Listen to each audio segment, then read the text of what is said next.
He gives a story of an Indian person who, his first time he went to Britain, and he saw white children polishing shoes.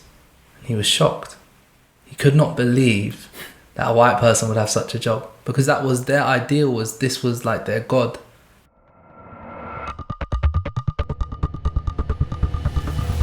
If you look at the history of colorism, it dates back in South Asia at least to the Aryan invasion. It does. So back in 1500 VC, BCE, yeah. The Aryans invaded supposedly. Slash migrated. Slash never happened. It's contentious. Yeah. We don't really know what happened, but there's a lot of debate around it, whether they invaded or they just migrated. Mm-hmm.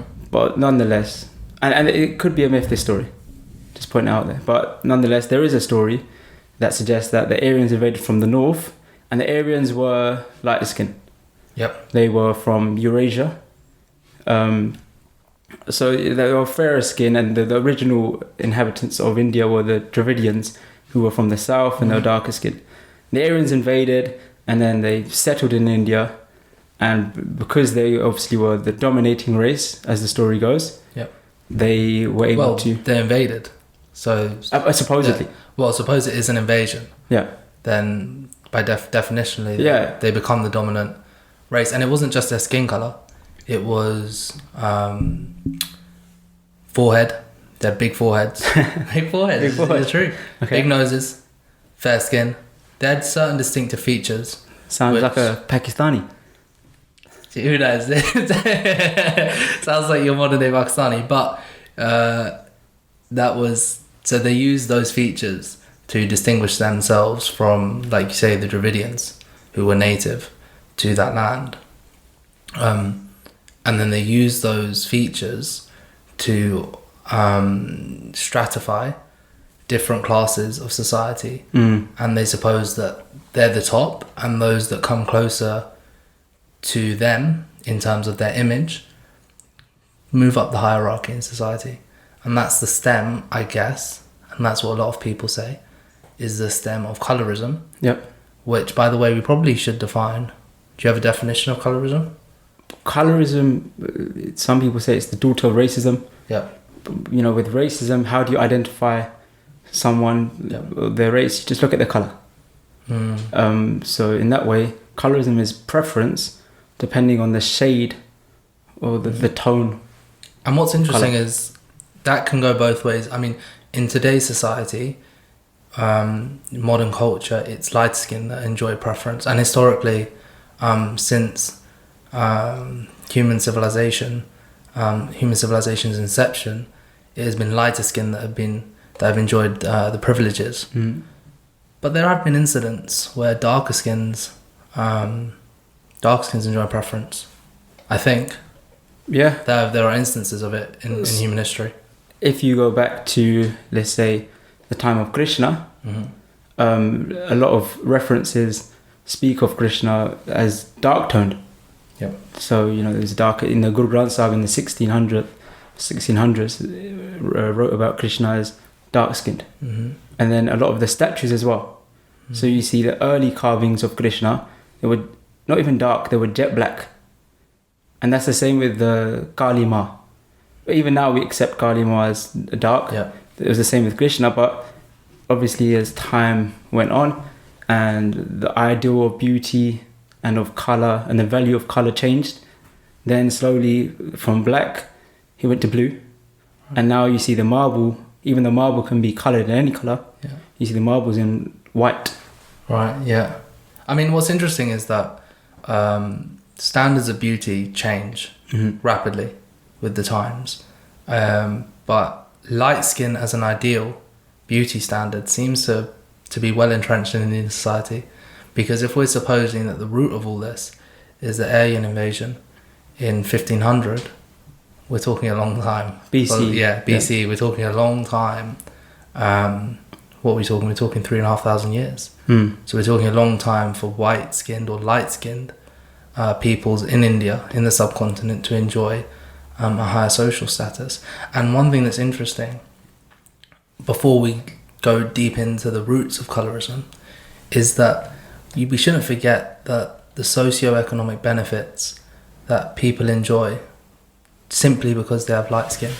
You can't underestimate the fact that there are many occupational benefits, social capital, networks that you have access to merely by virtue of your skin tone that dark-skinned people don't in the Indian subcontinent, and that's a shame. It's a real problem. But let's go into the roots. So you have the Aryan invasion. Yep. Caste system. So supposedly, with the Aryan invasion, they also formed this caste system. Yep. So, and once again, this is up for debate, but supposedly that the lighter skinned individuals were the higher caste, with the Brahmin and the Kshatris, the warriors, the aristocrats, and the darker skinned were the labourers outside, and they were placed outside. So this is once again to distinguish two races from one another. Yeah. To establish oneself as more superior. Yeah. It's interesting that, isn't it? That the caste system. Well, I don't know if it was invented by the Aryans though, because you have to be careful there. It's either that it could date back theories that it was of before years. the Aryan invasion. Yep. There's one theory that the caste system was introduced by the Aryans as a means of perpetuating a society that they envisaged. But one thing that's clear as day, is that the British came over to India and perpetuated these issues. Because the British, before this colonial project started, had to reinforce the idea that their race was superior. And you have philosophers, let me get the name up, because I don't want to butcher the name. Christopher Miners is a philosopher. And he said there's 5 races in the world. And he puts Caucasians at the top, Middle Eastern, Indian, blacks at the bottom. And he says that with these different races come different inevitabilities. And so people of a certain race, Caucasians, are the most intelligent. They're the easiest to adapt to differing environmental conditions. And he says that's what makes them the best race. And he said, you get brown people towards the bottom and you get blacks at the bottom, the very bottom. And this is one of the problems I have with race as a sort of as a construct, if you want to call it that. Because although I don't want to presuppose that it doesn't exist, but let's suppose it doesn't. Because the problems that arise out of race are that you are defined by your skin colour. Everything about you is an inevitability, and this is exactly what Christopher Miners did. And there's more. He's not the only one. There's a lot of people in the philosophy of race sphere who talk about this. He says, you're not Rajan Singh Rai, a brilliant athlete, let's suppose. You're Rajan Singh Rai, brown man, who has, by definition, a lesser capacity to act intelligently as compared to your white counterpart. And by the way, just because white people, historically, Europeans, have employed this idea more, doesn't mean that there won't be one day in the future when our grandkids will use it against white people. It can work both ways. Yeah. It has worked both ways. It has worked both ways. Well, what do you mean by that? In Congo, yeah, they viewed white individuals as quite sick, in sickly nature. So, for example, foreigners would travel to Congo, and because they would catch exotic diseases, infections, and they would fall ill and die, then the people from Congolese, they would view the white as someone who always gets sick.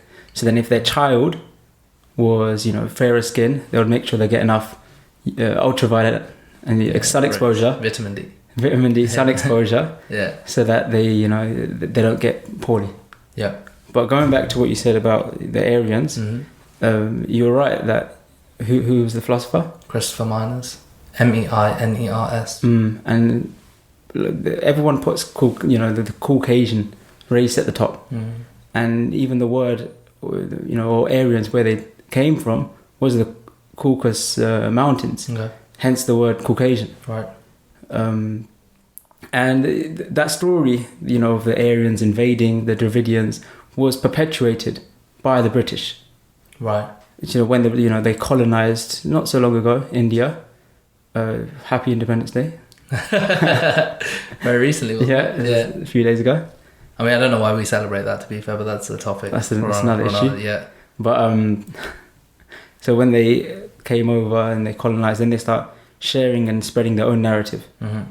And it's so easy to, look at old stories and then try to shape and culture that Mm-hmm. to fit your standard of beauty, your ideals, your values and norms. And it made perfect sense for the British as well to employ these ideas, because divide and conquer. You come to a nation, divide its people. The best way to divide them is to give them a goal based on race and say, or colour rather, and say that there are certain colours which are better than the others. It's divisive. And it underpinned the whole European project. You have Mill in his writings who talks about the Indians as being barbarians, people that need the whites to come there as a civilizing mission to try and educate them. And it's absurd, to be perfectly honest. No, we didn't need educating. We weren't barbarians.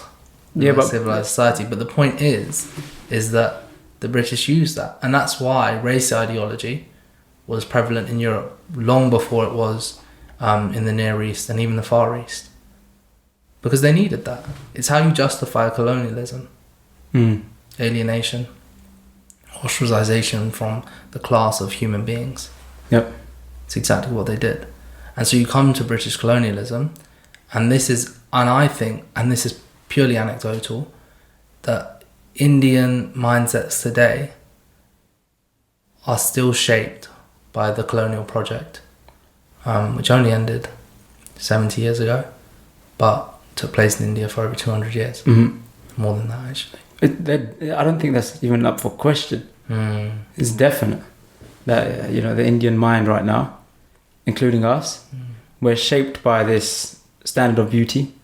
Just look at the media or any other portrayal of our heroes. Yeah. So even with the heroes, with Jesus, they made Jesus look white. Yeah. Yeah. And even in the Revelations, you can read, they describe Jesus as having, I think, a brown complexion. Yeah. So there's evidence in the Bible. But of course he can't be. He can't be brown, can he? Because if he's brown, then he doesn't adhere to the standards of beauty that the Europeans set themselves. And how can that be possible when he's a son of God?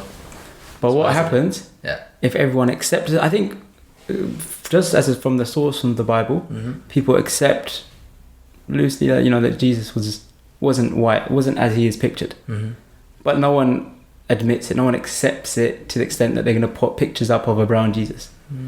But if everyone did, how would that change society? Knowing full well that Jesus looks like a modern day asylum seeker. Yeah. Looks like a refugee coming over into this country, and this is the same person who was nailed to the cross. Yeah. How would everyone's mindsets change? I guess you'd be more you wouldn't be as quick to judge the migrants coming on the boats across the English Channel if they look like Jesus. Definitely. Or rather if Jesus looked like them. Yeah? But you don't. This is all part of the scheme of ostracization. And one thing that we have to hammer home a lot is that there are social and economic benefits that come in the subcontinent with being lighter skinned. There's a term for it. It's called pigmentocracy. Go on. It was coined by sociologist, his name, Alejandro Lipschutz, might be saying that wrong. He says, this is definition, it's a hierarchy based on skin colour, refers to society that distributes wealth and social status on the basis of that skin colour. So what it means is that you have many more opportunities purely by virtue of the fact you're white. Like take for example... Or lighter skin. Or lighter skin. So it's not just white, because it's in group as well. Within Asian, our community, we see a preference for the lighter skinned Indian in the media, as a politician, Barack Obama, in acting. Yeah, well, there's loads of avenues here. It's a corollary of the idea that the light is right or white is right, because what the British then said when they were in India was that the closer you get to this ideal, the better experience you'll have of life. The closer you get. Yep. Doesn't mean you'll ever get there, because you won't. And I mean, Shashi Tharoor, whose book is there, in fact, he talks about this in this book, He gives a story of an Indian person who, his first time he went to Britain, and he saw white children polishing shoes. And he was shocked. He could not believe that a white person would have such a job, because that was their ideal, this was like their god. This is a man that's come and he's telling us this is the ideal beauty standard. This is exactly what you want to, this is your goal, to be like this. And obviously you get the skin lightening and industry and whatnot coming out of it. I met an astrophysicist Yeah. who used to reside in Punjab.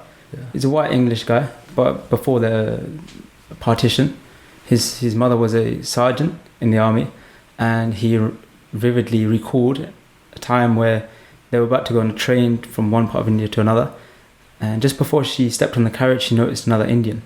Yeah. She said to the conductor, "I'm not going to get on this carriage because there's a brown person on the carriage, even though she's in the country." Oh. And then he said, "Okay, we'll get him off." Yeah. And then she said, "No, I don't want him off. I want you to add a new carriage. He's already been on that carriage. I want you to add." So they waited, and half an hour passed. They added a new carriage. They looked at the us. power. They looked at us like we were vermin, like we were animals. That's how they treated us, and that's why I said I don't know why we celebrate the partition and independence, because that migration was one of the most brutal movements of people in the whole of human history. It's like you treat these people like the animals. So many, and moving from Pakistan to India, so many rapes occurred, so many murders. Yeah. What are we celebrating? We celebrate division of our own people. This was a continent which for millennia lived, tolerated one another's beliefs, and now we celebrate division. It's nonsensical. And it's easy to change the story and to make people believe whatever you want to believe. So with the Sikhs, there was the Guru Nanak, was supposedly dark skinned. But only up until 1980s, a painter drew Guru Nanak. I don't know why I'm saying but drew Guru Nanak. Yeah. And he infused his face within the painting. Okay. This is the most popular painting of the Guru today. You'll see in most Sikh households, if they've got a painting or a painting of the Guru, it'll be this one. His name's Sobha Singh, and he infused his features in the Guru's pictures. So it made the Guru slightly lighter. He looks almost, exactly like him. Yeah. And that's the same they say with Alexander the Great and the Buddha. All right. They say during that time, that's when the statues became popular, was because Alexander the Great was putting his features in the Buddha. But it's funny because wherever you go in the world, if you go to China, Nepal, you see different statues of the Buddha, and they all represent the people. The indigenous peoples. Yeah. Yeah, it's the same thing when I went to Vietnam, the Buddha looks different to the one I saw in China. Yeah. But that's human nature though. That is human nature. It comes back to the Jesus thing, it's human nature. But to wrap this show up, we've got the poem. Go on. Got a nice poem. Go on. I won't read it in Punjabi because I don't want to butcher it, but I'll tell you the English because it's powerful meaning. It's by Bulleh Shah. A Sufi mystic.